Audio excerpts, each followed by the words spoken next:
बिस्मिल्लाहिर्रहमानिर्रहीम।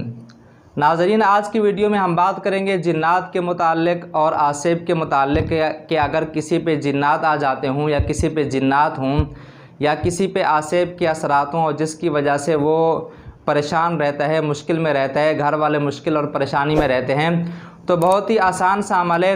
इंशाअल्लाह सुम्मा इंशाअल्लाह इस अमल को करेंगे। इस अमल की बरकत से अगर जिन्नात हैं वो भी ख़त्म हो जाएंगे, आसेब के असरात हैं वो भी इंशाअल्लाह ख़त्म हो जाएंगे। या इसी तरीके से किसी घर में ये शुबा हो कि इस घर के अंदर आसेब में जिन्नात का बसेरा है, किसी दुकान के मुताल्लिक़ ये शुबा हो, इसी तरीके से किसी और जगह के मुताल्लिक़ ये शुबा हो कि यहाँ पे जिन्नात हैं, यहाँ पे आसेब के असरात हैं, यहाँ पे साया वगैरह होता है, तो इस अमल की बरकत से इंशाअल्लाह सुम्मा इंशाअल्लाह ये सारे जिन्नात, साया वगैरह जो भी होता है ये ख़त्म हो जाएगा।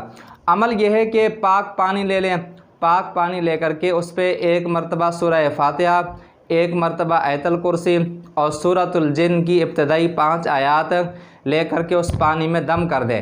पानी में दम करने के बाद उस पानी को लेकर के जो मरीज़ है उसके मुंह के ऊपर पानी के उसके छींटे मारें, थोड़े से उसके जिस्म के ऊपर पानी के छींटे मारें, या जिस मकान या जिस जगह के मुताल्लिक़ ये शुबा हो कि यहाँ पे आसेब हैं, यहाँ पे जिन्नात हैं, तो इसी तरीके से ये पानी लेकर के उस मकान के ऊपर छिड़काव करें। इस अमल को 11 दिन तक करते रहें, 21 दिन तक करते रहें या 40 दिन तक करें।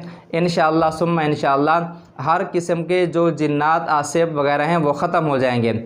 मुस्तकबिल के हवाले से कोई ये चाहता है कि उसके ऊपर जिन्नात ना हों, उसके ऊपर जादू के असरात ना हों, उसके ऊपर आसेब के असरात ना हों, तो उसके लिए मैं मुख्तसर सा अमल बता देता हूँ।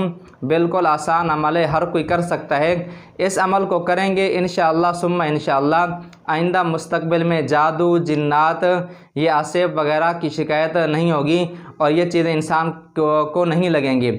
अमल यह है कि रात को सोते वक़्त, ये प्यारे नबी करीम सल्लल्लाहु अलैहि वसल्लम का मामूल है कि आप सल्लल्लाहु अलैहि वसल्लम जब बिस्तर के ऊपर तशरीफ़ फरमा होते तो इसी अमल को कर लिया करते थे। सोते वक़्त बाकी जो सोने के अज़कार हैं वो आपने कर लेने हैं। वो अज़कार कर लेने के बाद सूरतुल इखलास, सूरतुल फलक, सूरतुल नास, यानी आखिरी 3 सूरतें पहले एक एक दफ़ा पढ़ करके अपने हाथों के ऊपर दम कर लेनी है। अपने हाथों के ऊपर दम कर लेने के बाद फिर अपने पूरे जिस्म के ऊपर जहाँ तक हाथ पहुँच सकता हो मल लेना है। फिर दूसरी मरतबा इसी तरीके से करना है, पहले सूरतुल इखलास, फिर सूरतुल फलक, फिर सूरतुल नास, फिर पढ़ करके अपने हाथों के ऊपर दम कर लेना है। और हाथों के ऊपर दम कर लेने के बाद अपने हाथों को पूरे जिस्म तक जहाँ तक हो सकता है फेर लेना है। तीसरी दफ़ा यही अमल कर लेना है। उसके साथ इसके साथ आयतुल कुर्सी पढ़ लेनी है। आयतुल कुर्सी पढ़ने के बाद जो सूरह बकरा की आखिरी 2 आयात हैं उनको पढ़ करके सो जाएं। ये अमल हर रोज़ कर लिया करें। इंशाअल्लाह मुस्तकबिल में किसी किस्म का जादू, किसी किस्म के जिन्नात, आसेब वगैरह के असरात से महफूज रहेंगे।